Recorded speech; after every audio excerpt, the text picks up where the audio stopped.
mengimplementasikan alur penanganan keluhan tamu dengan baik. Nah, selanjutnya kita masuk ke materi. Yang pertama ada pengertian keluhan tamu. Nah, keluhan tamu itu didefinisikan sebagai ekspresi ketidakpuasan atau umpan balik negatif yang disampaikan oleh pelanggan, baik secara lisan maupun secara tertulis, akibat adanya kesenjangan antara ekspektasi mereka dengan realitas pelayanan, fasilitas, atau produk yang mereka terima selama menginap. Nah, keluhan ini tidak dipandang mutlak sebagai suatu kegagalan operasional, melainkan sebuah indikator penting untuk evaluasi kualitas serta menjadi kesempatan kedua bagi pihak manajemen hotel untuk memperbaiki hubungan dengan tamu, memulihkan loyalitas mereka, dan meningkatkan standar pelayanan ke depan.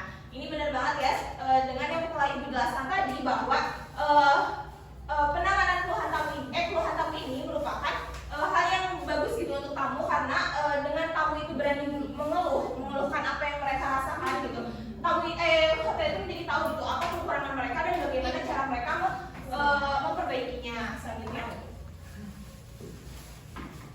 Selanjutnya mengapa tamu mengeluh? Nah, tamu mengeluh pada dasarnya karena terjadinya kesenjangan atau gap antara ekspektasi tinggi yang mereka bayar dengan realitas pelayanan atau fasilitas yang mereka terima di hotel. Faktor psikologis seperti kelelahan fisik setelah perjalanan jauh, sensitivitas terhadap kenyamanan, serta rasa tidak dihargai ketika terjadi kesalahan operasional seperti fasilitas kamar yang rusak atau respon staf yang lambat menjadi pemicu utama bagi tamu. Bagi mereka, keluhan adalah hak yang wajar untuk menuntut nilai yang setara atas uang, waktu, dan kepercayaan yang telah mereka investasikan pada hotel tersebut. Nah, benar banget ya bahwa keluhan itu hak yang wajar untuk tamu karena mereka telah membayar gitu untuk pihak hotel, maka pihak hotel harus memberikan pelayanan yang sangat terbaik untuk tamu agar mereka meningkatkan loyalitas mereka.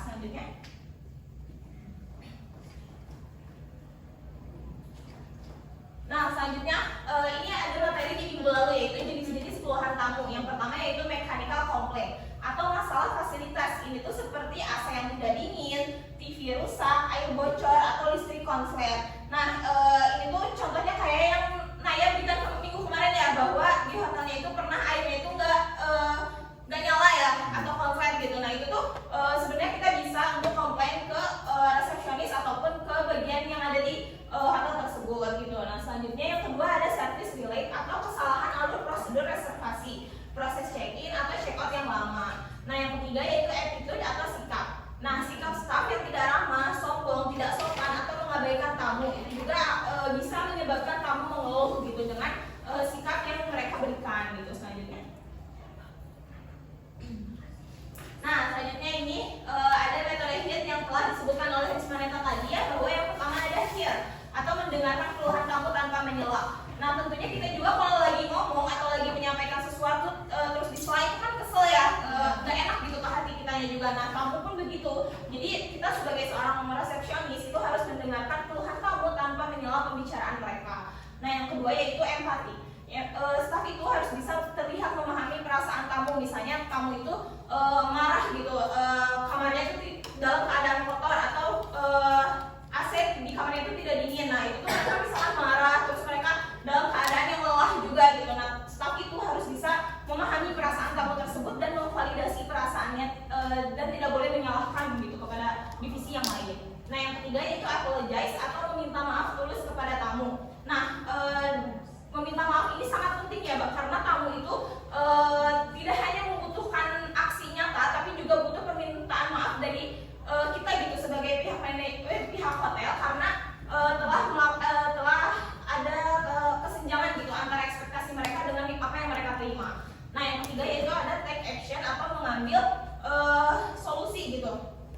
Nah, jika kita masih memerlukan waktu, seperti misalnya untuk membenarkan AC atau TV, kan itu kita harus memanggil bagian engineering atau apa gitu kan, dan itu membutuhkan waktu gitu, sehingga tamu harus menunggu. Maka kita itu sebagai front office atau resepsionis harus menyampaikan estimasi waktu yang akan kita gunakan untuk memberikan solusi tersebut berapa lama, dan kita harus sering memberikan follow up gitu kepada tamu. Selanjutnya di sini yang ada contoh formulir keluhan tamu. Ibu mengambil contoh dari UG Mandiri yang ini tuh form complaint request.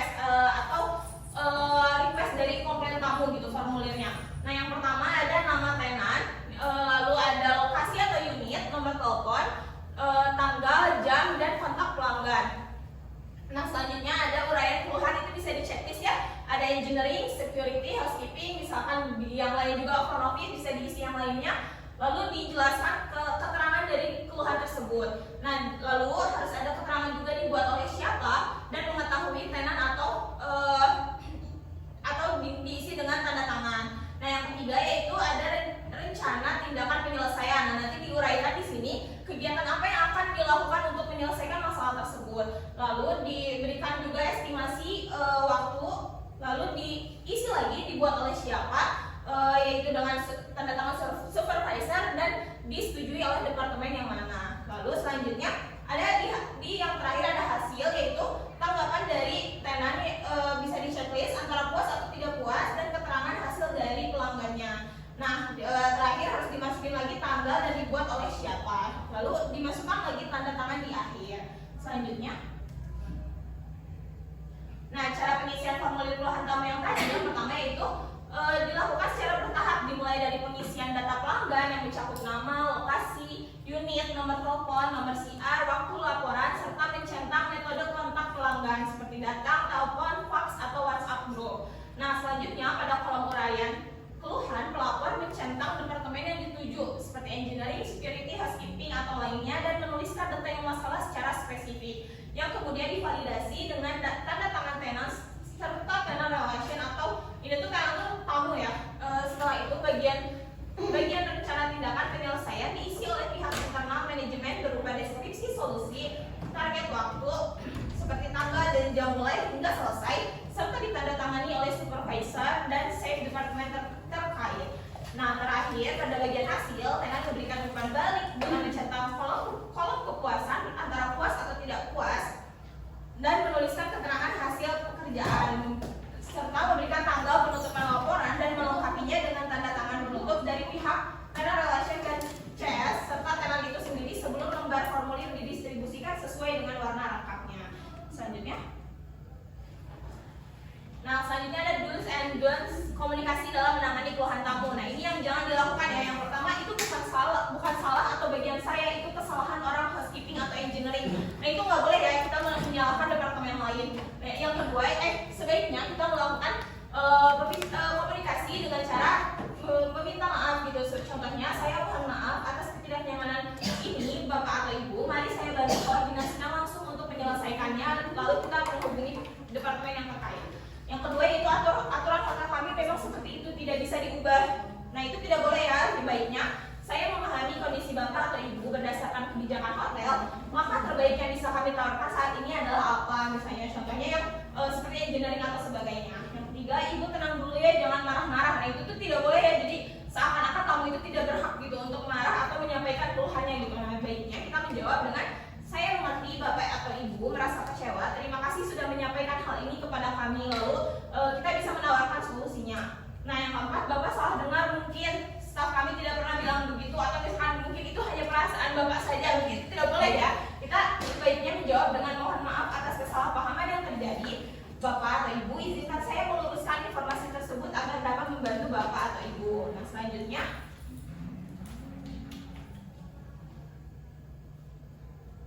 nah ini ada contoh dialog metode HIT. Ini seperti yang telah dicontohkan tadi ya, ada dialog antara yang benar dengan yang tidak gitu. Nah, Ibu kasih contoh di yang HIT dulu. Yang pertama ada tamu, misalnya namanya Bapak Bram. Dia bilang, halo selamat malam, saya Bram dari kamar 302. Ini bagaimana ya, saya sudah 1 jam di kamar tapi AC-nya panas sekali. Cuma keluar angin, anak saya sampai tidak bisa tidur karena gerah. Nah, resepsionisnya itu harus mendengarkan dengan penuh perhatian, mengangguk, dan tidak memotong pembicaraan sampai tamu selesai bicara. Nah, selanjutnya ada empati. Kita itu bisa menjawab dengan selamat malam Bapak Bram, saya sangat mengerti kenyamanan Bapak dan keluarga menjadi terganggu malam ini karena kondisi kamar yang panas dan terlebih putra Bapak menjadi sulit untuk beristirahat. Nah, selanjutnya bisa dilanjutkan dengan meminta maaf dan memberikan solusi. Boleh di next.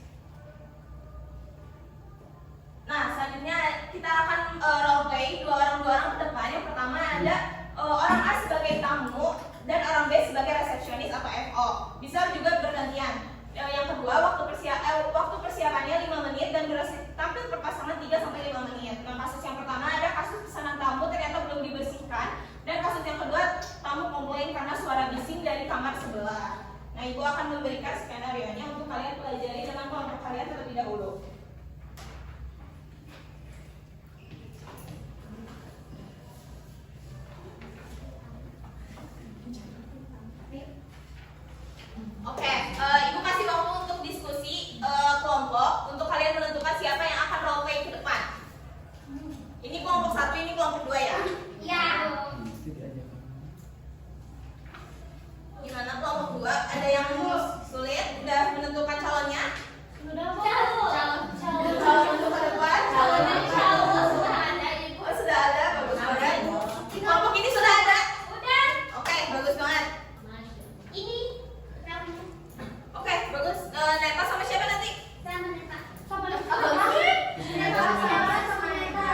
312 ya. Tolong dong ditegur itu kamar 314 di sebelah saya. Berisik banget. Dari tadi jam 9 malam orang itu ketawa-ketawa terus dan keras. Saya selama muter musik itu kencang banget gitu. Jadi saya tuh nggak bisa tidur. Ini udah jam 11 malam. Saya besok subuh ada meeting penting. Aduh, saya nggak bisa tidur. Baik, selamat pagi ya, Ibu Soleh. Iya, maaf ya. Harus saya maaf. Iya, nggak apa-apa, nanti langsung diprotes aja ya. Selamat pagi, Ibu Salsa. Baik ya, saya bantu catat dulu ya telepon Ibu dari kamar 312 ya, Ibu ya. Iya, betul. Terkait adanya suara musik keras ya, Ibu ya. Dan kegaduhan yang bersumber dari kamar sebelah Ibu yaitu kamar 314. Betul ya, Ibu ya. Baik, saya sangat memahami kenyamanan istirahat Ibu, terutama di jam istirahat seperti ini tentu merupakan waktu yang krusial ya bagi Ibu, apalagi besok Ibu ada meeting penting Ibu ya. Kalian mohon maaf yang sebesar-besarnya atas ketidaknyamanan yang dialami oleh Ibu Salsa. Pihak hotel berkomitmen untuk menjaga ketenangan seluruh tamu, terutama di jam istirahat malam seperti sekarang. Baik, Ibu, tindakan yang akan saya lakukan saat ini juga adalah mengutus petugas booking manager bersama tim security kami untuk mendatangi kamar 314 dan memberikan teguran langsung secara tegas ya Ibu ya, agar mereka mematikan musik dan juga menjaga ketenangan. Jika dalam waktu 10 menit masih ada kebisingan, mungkin boleh kembali ke saya atau kembali ke booking manager. Tapi nanti kayak berpasangan ya. Iya boleh Ibu, sekali lagi terima kasih atas pemahaman yang Ibu sampaikannya. Mohon maaf sebesar-besarnya. Terima kasih Ibu. Oke, terima kasih ya Kak. Oke, bagus banget guys. Roleplay dari kelompok 2 yaitu Wina dan Salsa Helisa. Nah, benar banget ya tadi dari perkataan yang telah Wina sebutkan bahwa di akhir itu kita harus memberikan terima kasih kepada tamu karena telah menyampaikan keluhannya agar hotel bisa tahu apa yang harus mereka perbaiki. Nah, selanjutnya sebelum kita menyelesaikan pembelajaran pada hari ini, Ibu ada post test terlebih dahulu. Nah, pertanyaannya jika ada tamu yang datang ke front desk sambil marah-marah karena AC kamarnya mati, dari keempat langkah hit, langkah manakah yang menurut kalian paling menentukan agar emosi tamu tersebut bisa langsung mereda dan berikan alasannya? Siapa yang mau jawab? Aku. Boleh, Soleh Suci. Jawabannya iya Ibu. Iya. Apa tuh alasannya? Karena misalnya saat rasanya mati, tamu datang dalam kondisi frustasi karena merasa kenyamanannya terganggu. Dengan mendengarkan mereka secara penuh tanpa memotong pembicaraan, melakukan kontak mata yang tulus dan memberikan gestur tubuh yang penuh perhatian, kita sedang memberikan ruang bagi tamu untuk meluapkan kekesalannya. Oke, benar banget ya Suci. Jadi sebenarnya dari keempat langkah metode hit itu semuanya penting gitu ya. Tapi dengan keadaan tamunya yang sedang marah-marah, ya kita harus mendengarkannya terlebih dahulu dan memvalidasi kemarahannya tersebut. Perasaannya pada hari ini siapa yang bisa? Saya. Nggak boleh. Nah, kesimpulan dari pembelajaran hari ini adalah bahwa penanganan keluhan tamu atau guest complaint handling bukan sekedar proses menyelesaikan masalah teknis, melainkan sebuah seni berkomunikasi dan berempati melalui metode hear, empathize, apologize, and take action. Demi mengembalikan kepercayaan pelanggan melalui sesi praktik roleplay di akhir pembelajaran, kalian telah berhasil mengasah kemampuan komunikasi, melatih etiquette speaking voice, serta mengaplikasikan teori ke dalam simulasi nyata. Ingatlah bahwa di industri perhotelan, penanganan keluhan yang profesional dan cepat adalah kunci emas yang mampu mengubah tamu yang kecewa menjadi pelanggan yang paling royal bagi hotel. Nah, betul banget ya. Jadi kesimpulan pada hari ini bahwa penanganan keluhan tamu itu yang profesional dan cepat adalah kunci untuk mengembalikan kepercayaan tamu dan mengubah rasa kecewa tamu menjadi tamu yang paling loyal bagi hotel. Nah, pembelajaran kita cukup sampai di sini. Untuk minggu depan kita akan melaksanakan UTS. Maka dari itu kalian harus belajar dari pertemuan 1 sampai pertemuan hari ini untuk mengisi soal-soal di UTS minggu depan. Sebelum ibu tutup, boleh ketua kelas pimpin doa. Baik teman-teman, sebelum pulang mari kita berdoa dalam hati dimulai. Oke, terima kasih ketua kelas telah memimpin doanya dan teman-teman semua. Terima kasih telah memperhatikan pembelajaran ibu pada hari ini. Ibu tutup